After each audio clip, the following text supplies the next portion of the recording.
ਦਰਸ਼ਕੋ break ਤੋਂ ਬਾਅਦ ਤੁਹਾਡਾ ਸਭ ਦਾ ਭਰਪੂਰ ਸਵਾਗਤ ਹੈ। ਹੁਣ ਆਪਾਂ ਗੱਲਬਾਤ ਕਰਾਂਗੇ ਕਿ ਕਿਵੇਂ ਭਾਰਤ ਸਰਕਾਰ ਵੱਲੋਂ ਮਨਜ਼ੂਰੀ ਲੈਣੀ ਪੈਂਦੀ ਹੈ ਜੋ 6 ਜਿਹੜੀਆਂ ਖੁਫੀਆ ਏਜੰਸੀਆਂ ਨੇ ਭਾਰਤ ਦੀਆਂ ਉਹਨਾਂ ਤੋਂ ਜੋ ਸਿੱਖ ਸ਼ਰਧਾਲੂ ਨੇ ਜਿਹੜੇ ਭਾਰਤ ਤੋਂ ਜਾਂਦੇ ਨੇ ਕਰਤਾਰਪੁਰ ਸਾਹਿਬ ਦੇ ਦਰਸ਼ਨਾਂ ਲਈ ਕਿਸ ਤਰ੍ਹਾਂ ਉਹਨਾਂ ਤੋਂ ਮਨਜ਼ੂਰੀ ਲੈਣੀ ਪੈਂਦੀ ਹੈ। ਸੋ ਇਸ ਉੱਪਰ ਆਪਾਂ ਗੱਲਬਾਤ ਕਰਨ ਜਾ ਰਹੇ ਹਾਂ। ਸੋ ਅਸੀਂ ਚਾਹਾਂਗੇ ਕਿ ਤੁਸੀਂ ਸਾਡੇ ਨਾਲ ਇਸੇ ਤਰ੍ਹਾਂ ਹੀ ਬਣੇ ਰਹਿਣਾ। ਦੇਖਣ ਸੁਣਨ ਲਈ ਐਂਡ ਲਿਖਣ ਲਈ ਤੁਹਾਡਾ ਸਭ ਦਾ ਬਹੁਤ ਬਹੁਤ ਸ਼ੁਕਰੀਆ ਜੀ। ਡਾਕਟਰ ਸਾਹਿਬ ਕੀ ਕਹਿਣਾ ਚਾਹੋਗੇ?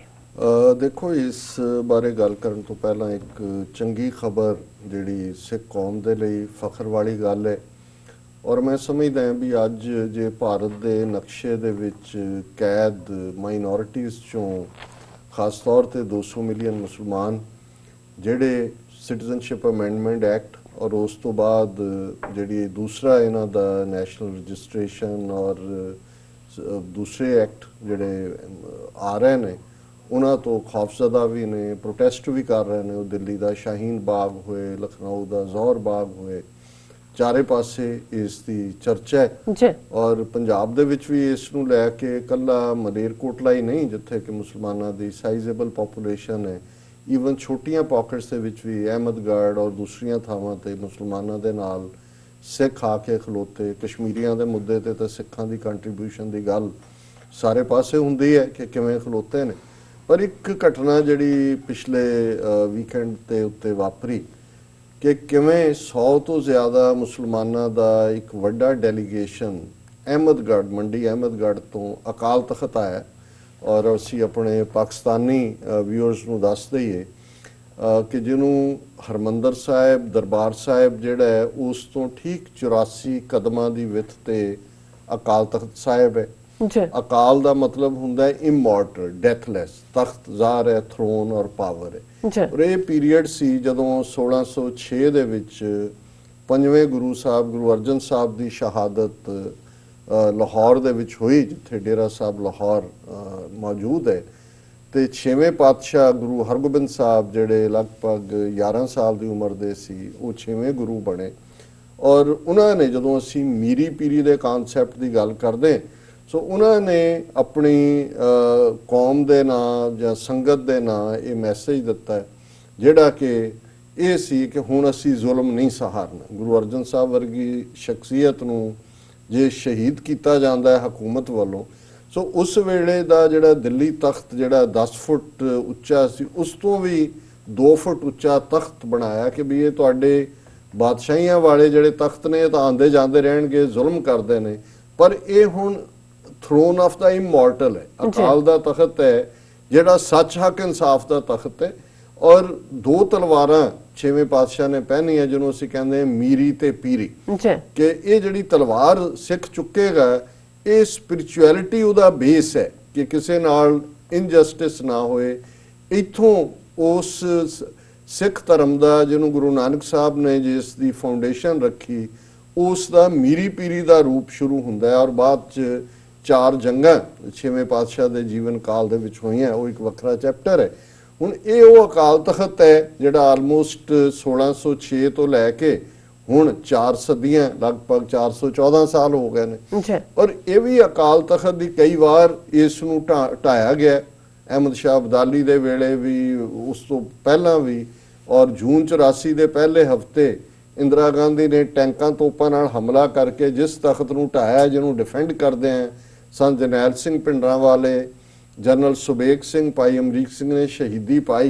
ये ठीक 84 कदमां दे हरमंदर साहब दे बिल्कुल ऑपोजिट जिहड़ा है वो है ताकि जिहड़ा अकाल तख्त ते बैठा है उस दे सामने हरमंदर साहब होए जिहदा संगे बुनियाद साईं मियां मीर ने रखा है जिथे गुरु ग्रंथ साहिब च रूप ताकि वो एक पीरी दा एम्बॉडीमेंट है। ये तख्त जिहड़ा है ये मीरी दा एम्बॉडीमेंट है और मीरी और पीरी ये दोनों टुगैदर एक सिख नूं डिफाइन करते हैं। बिल्कुल सो ये भी अकाल तख्त की 4 सदियां की ट्रैडिशन रही है कि किसी का सिख होना जरूरी नहीं।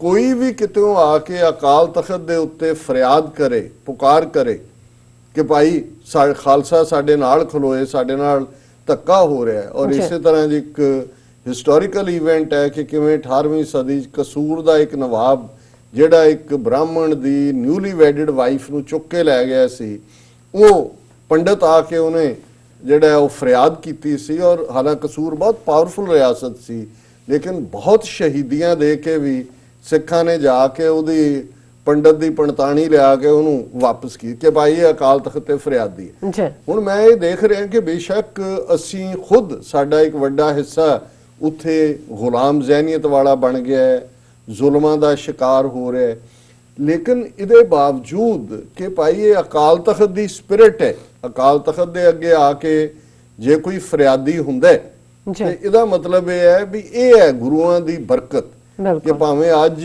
ਉਹ ਸ਼੍ਰੋਮਣੀ ਕਮੇਟੀ ਹੋਏ, ਬਾਦਲ, ਅਮਰਿੰਦਰ ਵਰਗੇ ਲੋਕ ਉਹ ਹਿੰਦੂਤਵਾ ਹਕੂਮਤ ਦੇ ਗੁਣ ਗਾਉਂਦੇ ਹੋਣ ਜਾਂ ਉਹਨਾਂ ਦੇ ਬਿਲਕੁਲ ਲੰਮੇ ਪਏ ਹੋਣ, ਸੋ ਇਹ ਇੱਕ ਦਰਸ਼ਕ ਸਕਰੀਨ ਤੇ ਦੇਖ ਸਕਦੇ ਨੇ ਕਿ 100+ ਮੁਸਲਮਾਨ ਡੈਲੀਗੇਸ਼ਨ ਆਉਂਦਾ ਹੈ ਅਕਾਲ ਤਖਤ ਦੇ ਉੱਤੇ, ਔਰ ਉਹਨਾਂ ਦਾ ਸੈਕਟਰੀਏਟ ਹੈ ਅਕਾਲ ਤਖਤ ਦਾ, ਉਹ ਮੈਮੋਰੈਂਡਮ ਦਿੰਦੇ ਨੇ ਕਿ ਅਕਾਲ ਤਖਤ ਤੋਂ ਹੁਕਮਨਾਮਾ ਜਾਰੀ ਕਰੋ, ਔਰ ਇਹ ਜਿਹੜਾ ਸਿਟੀਜ਼ਨਸ਼ਿਪ ਅਮੈਂਡਮੈਂਟ ਐਕਟ ਹੈ ਇਸ ਦੇ ਬਾਰੇ ਜਿਹੜਾ ਉਹ ਤੁਸੀਂ ਆਵਾਜ਼, ਹਾਲਾਂਕਿ ਆਲਰੇਡੀ ਅਕਾਲ ਤਖਤ ਦੇ ਜਥੇਦਾਰ ਜਿਹੜੇ ਐਕਟਿੰਗ ਹੈ ਗਿਆਨੀ ਹਰਪ੍ਰੀਤ ਸਿੰਘ, ਉਹ ਪਹਿਲਾਂ ਹੀ ਉਹਦੇ ਹੱਕ 'ਚ ਲਾਈਨ ਲੈ ਚੁੱਕੇ ਨੇ, ਪਰ ਇਹ ਜੈਸਚਰ ਔਰ ਇਸ ਤੋਂ ਵੀ ਦੂਸਰਾ ਜੈਸਚਰ ਜਿਹੜਾ ਜਿਹਨੇ ਹਿੰਦੂ ਮੈਜੋਰਿਟੀ ਨੂੰ ਬਹੁਤ ਤਕਲੀਫ ਦਿੱਤੀ, ਹੁਣ ਉਹ ਜੁਮੇ ਵਾਲੇ ਦਿਨ ਆਏ ਔਰ ਜਦੋਂ ਤੱਕ ਉਹ ਅੰਦਰ ਆਏ ਦਰਬਾਰ ਸਾਹਿਬ 2 ਘੰਟਾ ਗੁਜ਼ਾਰੇ ਔਰ ਜੁਮੇ ਦੀ ਨਮਾਜ਼ ਦਾ ਵਕਤ ਹੋ ਗਿਆ ਸੀ।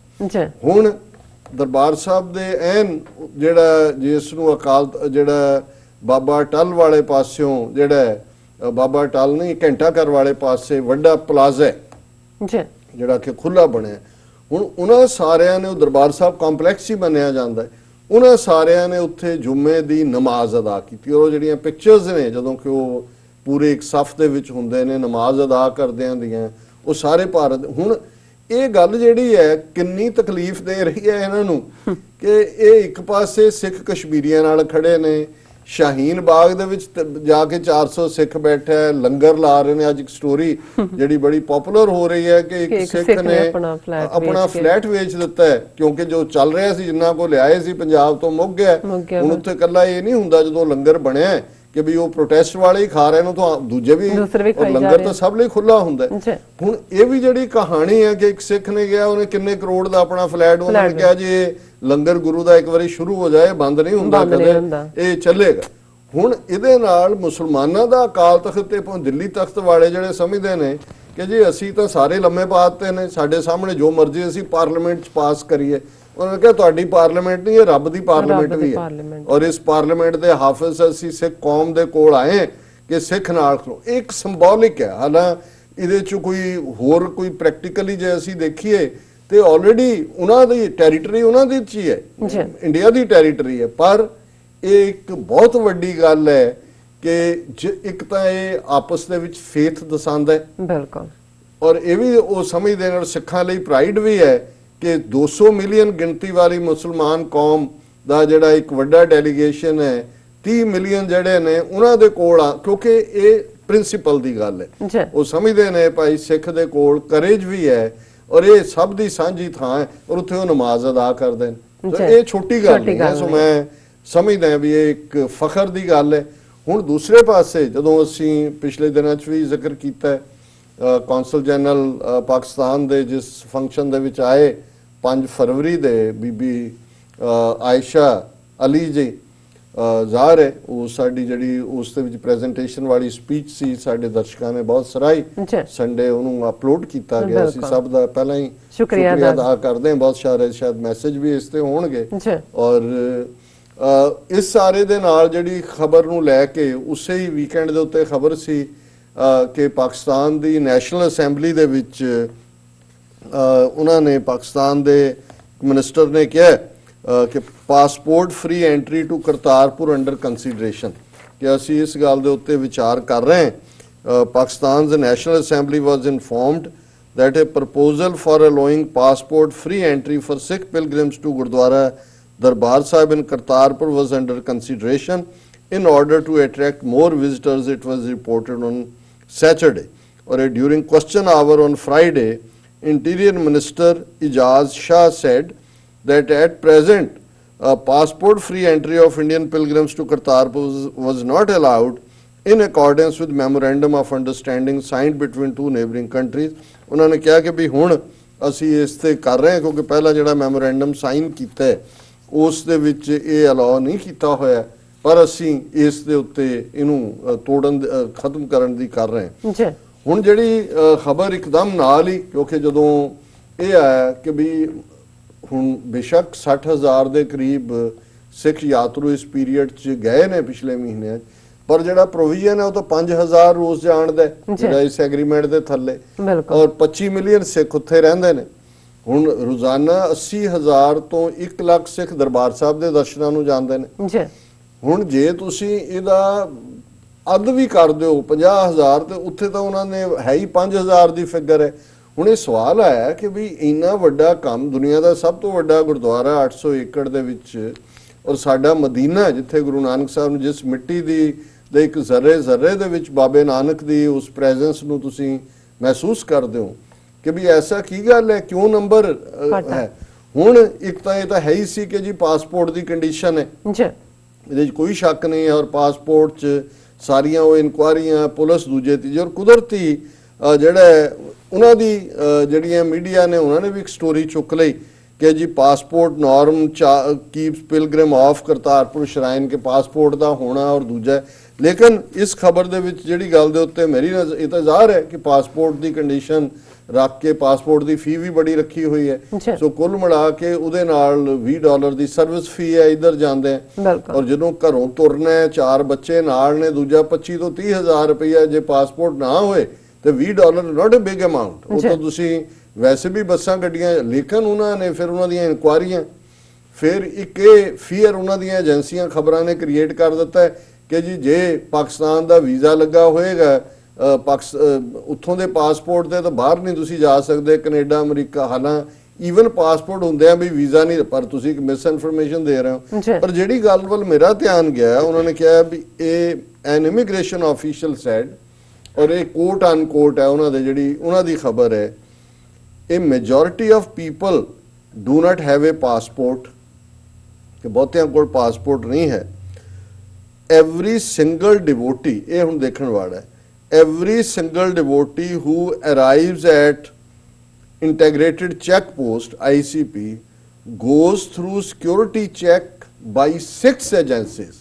ਹੁਣ ਇਹ ਹੈ ਜਿਹੜੀ ਅਸਲੀ 6 ਏਜੰਸੀਆਂ ਜਿਹੜੀਆਂ ਨੇ ਉਹਨੂੰ ਉਸ ਸਾਰੀ ਆਪਣੀ ਤਸ਼ਵੀਸ਼ ਚੋਂ ਲੰਘਾਉਂਦੀਆਂ। ਉਹ 6 ਕਿਹੜੀਆਂ ਨੇ? ਦਾ ਪੰਜਾਬ ਪੁਲਿਸ CID, ਸਾਡੇ ਤਾਂ ਆਮ ਹੀ ਹੋਏਗਾ ਨਾ ਜਦੋਂ ਕੋਈ ਕਿਸੇ ਦੀਆਂ ਗੱਲਾਂ ਸੁਣ ਰਿਹਾ ਹੋਏ ਤਾਂ ਕਹਿੰਦਾ ਤੂੰ ਮੇਰੀ CID ਕਰਦਾ। ਹੁਣ ਕਿਉਂਕਿ ਅੰਗਰੇਜ਼ਾਂ ਦੇ ਜ਼ਮਾਨੇ ਇਹ ਸਟੇਟ ਦੀ ਹੈ, ਇਹਦੇ ਚ ਸੈਂਟਰ ਦੀ ਨਹੀਂ ਹੈ, CID ਸਟੇਟ ਦੀ ਹੈ। Punjab police CID, counter intelligence. ਹੁਣ ਇੱਕ ਹੁੰਦੀ ਹੈ ਜਿਹੜੀਆਂ ਇੰਟੈਲੀਜੈਂਸ ਇਕੱਠੀ ਕਰਦੀ ਹੈ, ਇੱਕ ਹੁੰਦੀ ਜਿਹੜੀ ਉਹਨਾਂ ਨੂੰ ਜਿਹੜੇ ਇੰਟੈਲੀਜੈਂਸ ਕਰ ਰਹੇ ਨੇ ਉਹਨਾਂ ਦਾ ਵੀ ਅੱਖ ਰੱਖਦੀ ਹੈ ਕਿ ਵੀ ਕੀ ਗੱਲ ਚੱਲ ਰਿਹਾ। Counter intelligence. Number 2 BSF, border security force, ਕਿਉਂਕਿ ਗੁਰਦਾਸਪੁਰ ਜ਼ਿਲ੍ਹੇ ਦਾ ਬਾਰਡਰ ਹੈ, ਉਹਨਾਂ ਦੀਆਂ ਵੀ ਇੰਟੈਲੀਜੈਂਸ ਏਜੰਸੀ BSF ਦੀ। ਆਰਮੀ, ਹੁਣ ਫੌਜ ਹੈ, ਬਾਰਡਰ ਹੈ, ਰੈਗੂਲਰ ਆਰਮੀ ਹੈ, ਡੇਰਾ ਬਾਬਾ ਨਾਨਕ ਔਰ ਕਰਤਾਰਪੁਰ ਸਾਹਿਬ ਆਪੋ army the intelligence. Research and analysis ਵਗੈਰਾ ਸਭ ਤੋਂ ਖਤਰਨਾਕ, ਐਂਡ ਇੰਟੈਲੀਜੈਂਸ ਬਿਊਰੋ IB। ਹੁਣ 6 ਏਜੰਸੀਆਂ, ਇੱਕ ਬੰਦਾ ਹੈ ਜਾਂ ਬੰਦੀ ਹੈ ਉੱਥੋਂ ਗੁਜ਼ਰਨਾ ਹੈ, ਉੱਥੇ 6 ਏਜੰਸੀਆਂ ਬੈਠੀਆਂ ਹੋਈਆਂ। ਉਸ ਤੋਂ ਪਹਿਲਾਂ ਤੁਸੀਂ ਜਦੋਂ ਪਾਸਪੋਰਟ ਦੇ ਲਈ ਅਪਲਾਈ ਕਰਦੇ ਹੋ ਉਦੋਂ ਲੋਕਲ ਪੁਲਿਸੀਏ ਤੋਂ ਲੈ ਕੇ ਉੱਪਰ ਤੱਕ ਸਾਰੇ ਆਉਂਦੇ ਨੇ।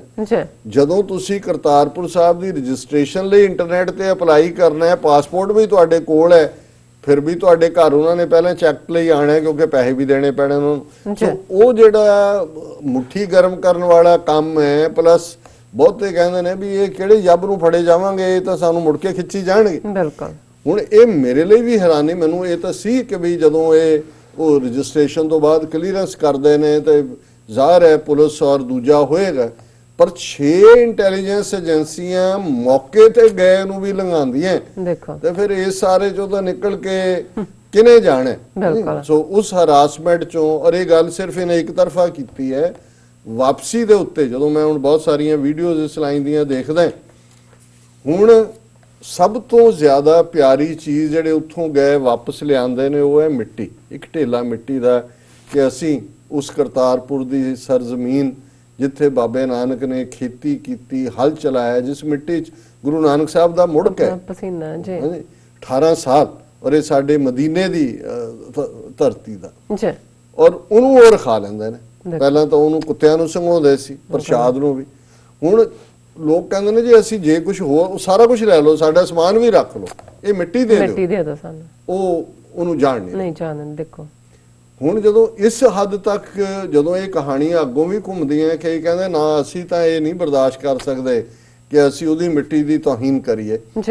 ਸੋ ਕੁੱਲ ਮਿਲਾ ਕੇ ਇੱਕ ਪਾਸੇ ਅਸੀਂ ਦੇਖ ਰਹੇ ਹਾਂ ਕਿ ਜੇ ਅੱਜ ਕਰਤਾਰਪੁਰ ਕੋਰੀਡੋਰ ਦੀ ਬਦੌਲਤ ਸਿੱਖਾਂ ਦੇ ਅੰਦਰ ਉਹ ਸਾਂਝ ਹੈ, ਮੁਸਲਮਾਨਾਂ ਲਈ ਉਹ ਫੀਲਿੰਗ ਹੈ ਕਿ ਮੁਸਲਮਾਨ ਡੈਲੀਗੇਸ਼ਨ ਇੱਕ ਵੱਡਾ ਆ ਕੇ ਅਕਾਲ ਤਖਤ ਤੇ ਫਰਿਆਦੀ ਹੁੰਦਾ ਹੈ ਔਰ ਨਮਾਜ਼ ਵੀ ਅਦਾ ਕਰਦਾ ਹੈ, ਤੇ ਇਹ ਫਿਰ ਸਾਡਾ ਦੁਸ਼ਮਣ ਵੀ ਬੜੀ ਚੰਗੀ ਤਰ੍ਹਾਂ ਸਮਝਦਾ ਹੈ ਕਿ ਇਸ ਗੁੱਡਵਿਲ ਨੂੰ ਕਿਵੇਂ ਤੋੜਨਾ ਹੈ। ਇਹੀ ਰੀਜ਼ਨ ਹੈ ਕਿ ਕਰਤਾਰਪੁਰ ਕੋਰੀਡੋਰ ਉਹਨਾਂ ਦੀ ਮਜਬੂਰੀ ਬਣ ਗਿਆ। 10 ਮਹੀਨੇ ਉਹਨਾਂ ਨੇ ਟਿਲ ਲਾਇਆ ਕਿ ਕੋਈ ਨਾ ਕੋਈ ਬਹਾਨੇ ਨਾਲ ਐਸੀਆਂ ਸ਼ਰਤਾਂ ਰੱਖ ਦਿੱਤੀਆਂ ਕਿ ਪਾਕਿਸਤਾਨ ਮੰਨੇ ਹੀ ਨਾ। ਉਹਨਾਂ ਨੇ ਕਿਹਾ ਜੀ ਕੋਈ ਗੱਲ ਨਹੀਂ, ਆ ਜਾਣ ਦਿਓ, ਕੋਈ ਨਹੀਂ ਹੈ, ਤੁਸੀਂ ਆਹ ਕਿਹਾ ਸੀ ਇਹ ਵੀ ਮੰਨਦੇ। ਔਰ ਹੁਣ ਇੱਕ ਚੰਗੀ ਗੱਲ ਹੈ ਜੇ ਪਾਸਪੋਰਟ ਦੀ ਸ਼ਰਤ ਮੁੱਕ ਜਾਂਦੀ ਹੈ, ਘੱਟੋ ਘੱਟ ਇਸ ਸਾਰੇ ਦੇ ਨਾਲ ਜਿਹੜਾ ਇੱਕ ਪਾਰਟ ਹੈ ਫਾਈਨੈਂਸ਼ੀਅਲ ਵੀ ਪਲੱਸ ਉਹਨਾਂ ਦਾ ਬਾਕੀ ਤਾਂ ਜਿਹੜੇ 6 ਕੁੱਤੇ ਬਿਠਾਏ ਹੋਏ ਨੇ ਏਜੰਸੀਆਂ ਦੇ, ਉਹਨਾਂ ਕੁੱਤਿਆਂ ਨੇ ਤਾਂ ਸੁੰਘਣਾ ਹੀ ਹੈ। ਹੁਣ ਤਾਂ ਪਾਕਿਸਤਾਨ ਕੁਝ ਨਹੀਂ ਕਰ ਸਕਦਾ, ਪਰ ਪਾਕਿਸਤਾਨ ਆਪਣੇ ਲੈਵਲ ਤੇ ਜਿਹੜਾ ਮੈਮੋਰੈਂਡਮ ਆਪਸ ਸਾਈਨ ਕੀਤਾ ਉਹਦੇ ਚ ਘੱਟੋ ਘੱਟ ਜੇ ਉਹਨਾਂ ਦੇ ਮਿਨਿਸਟਰ ਨੇ ਪਾਰਲੀਮੈਂਟ ਚ ਕਿਹਾ ਸੋ ਅਸੀਂ ਇਸ ਸਟੈਪ ਨੂੰ ਵੈਲਕਮ ਕਰਦੇ ਹਾਂ ਔਰ ਮੁਬਾਰਕਬਾਦ ਦਿੰਦੇ ਹਾਂ। ਜੀ ਡਾਕਟਰ ਸਾਹਿਬ ਤੁਹਾਡਾ ਬਹੁਤ ਬਹੁਤ ਸ਼ੁਕਰੀਆ। ਇੱਥੇ ਲੈਣੇ ਆ ਬ੍ਰੇਕ। ਵਿਊਅਰਸ, ਬ੍ਰੇਕ ਤੋਂ ਪਹਿਲਾਂ ਅਸੀਂ ਤੁਹਾਨੂੰ ਅਪੀਲ ਤੇ ਬੇਨਤੀ ਕਰ ਦਈਏ, ਜਿਸ ਤਰ੍ਹਾਂ ਕਿ ਤੁਸੀਂ ਜਾਣਦੇ ਹੋ ਕਿ ਟੀਵੀ 84 ਮਨੁੱਖੀ ਹੱਕਾਂ ਦਾ ਪਹਿਰੇਦਾਰ ਹੈ। ਟੀਵੀ 84 ਸਿੱਖਾਂ, ਕਸ਼ਮੀਰੀਆਂ ਤੇ ਭਾਰਤੀਆਂ ਨੌਰਥ ਸਟੇਟਾਂ ਦੇ ਲੋਕਾਂ ਦੇ ਸਵੈ ਨਿਰਣੇ ਦੇ ਹੱਕਾਂ ਦਾ ਹਾਮੀ ਹੈ। ਅਸੀਂ ਚਾਹਾਂਗੇ ਕਿ ਤੁਸੀਂ ਟੀਵੀ 84 ਦੀ ਚੜ੍ਹਦੀ ਕਲਾ ਲਈ ਵੱਧ ਤੋਂ ਵੱਧ ਡੋਨੇਟ ਕਰੋ। ਡੋਨੇਟ ਕਰਨ ਲਈ ਸਾਡੀ ਵੈਬਸਾਈਟ tv84.tv ਤੇ ਜਾ ਕੇ ਪੇਪਲ ਦੀ ਵਰਤੋਂ ਕਰਕੇ ਵਨ ਟਾਈਮ ਡੋਨੇਟ ਕਰ ਸਕਦੇ ਹੋ, ਮੰਥਲੀ ਡੋਨੇਟ ਵੀ ਕਰ ਸਕਦੇ ਹੋ। ਤੁਸੀਂ ਟੀਵੀ 84 ਦੇ ਨਾਮ ਤੇ ਚੈੱਕ ਬਣਾ ਕੇ ਸਾਨੂੰ ਮੇਲ ਵੀ ਕਰ ਸਕਦੇ ਹੋ ਸਾਡੇ ਇਸ ਪਤੇ ਤੇ 36-01 37th Avenue, Long Island City, New York 11101 USA, ਜਾਂ ਫਿਰ ਤੁਸੀਂ ਸਾਨੂੰ ਫੋਨ ਰਾਹੀਂ ਵੀ ਸੰਪਰਕ ਕਰ ਸਕਦੇ ਹੋ ਸਾਡੇ ਫੋਨ ਨੰਬਰ ਤੇ 5164060694। Thank you so much viewers. ਤੁਸੀਂ ਕਿਤੇ ਨਹੀਂ ਜਾਣਾ, ਮਿਲਦੇ ਹਾਂ ਆਫਟਰ ਦਿਸ ਸ਼ਾਰਟ ਬ੍ਰੇਕ।